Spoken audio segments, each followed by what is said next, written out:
So after we get our offer accepted, what are the following steps after that?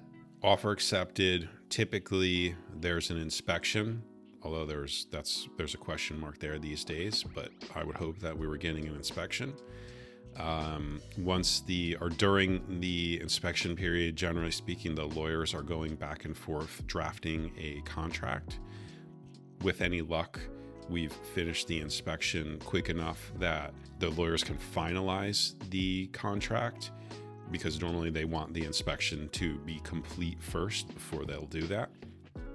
So once the inspection is complete, everything looks good, or if there are any major repairs to be done, hopefully we figured that out.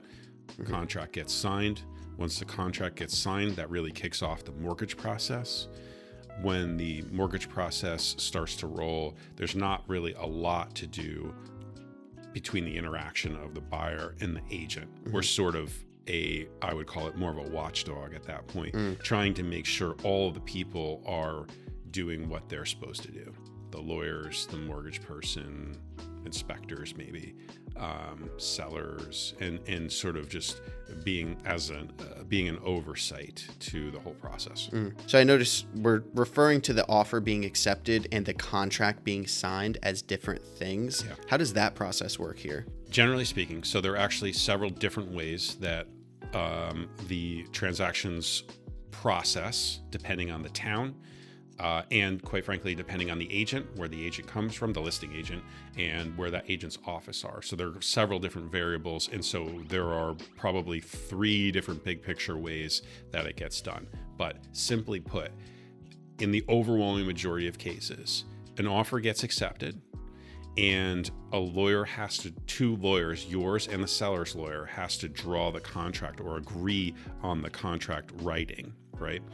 And so different lawyers are going to have different things that they want, or different ways that they want to modify the contract. Well, if the seller's lawyer wants to modify the contract in a way that is puts you in, as the buyer, in risk, let's say, your lawyer is there to protect you from that. Yeah. And essentially, be the balance. And so the 2 lawyers are coming to terms with how that contract is written.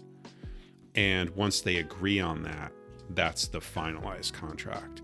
And so every contract's a little bit different. And because there's this back and forth process, it causes a period of time where technically the offer is accepted, but you haven't actually secured the property, because it's not until both parties sign that contract that the property's locked down.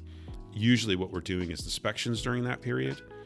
And so we're trying to use the time efficiently, and the lawyers typically want the inspection complete before they will finalize the contract.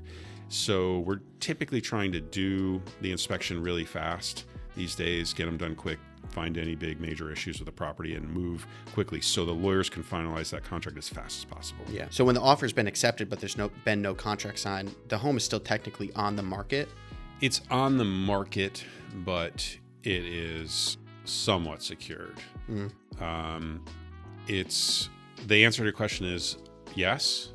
And at the same time, there are ways that you should go about presenting your offer and how you act. And that's a lot of what how you act through the process, the things that you do as a buyer. Yeah.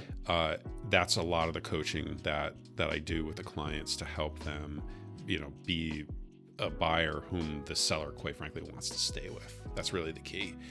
If you look like a buyer who the seller wants to stay with, then they're less likely to jump ship if someone else comes in.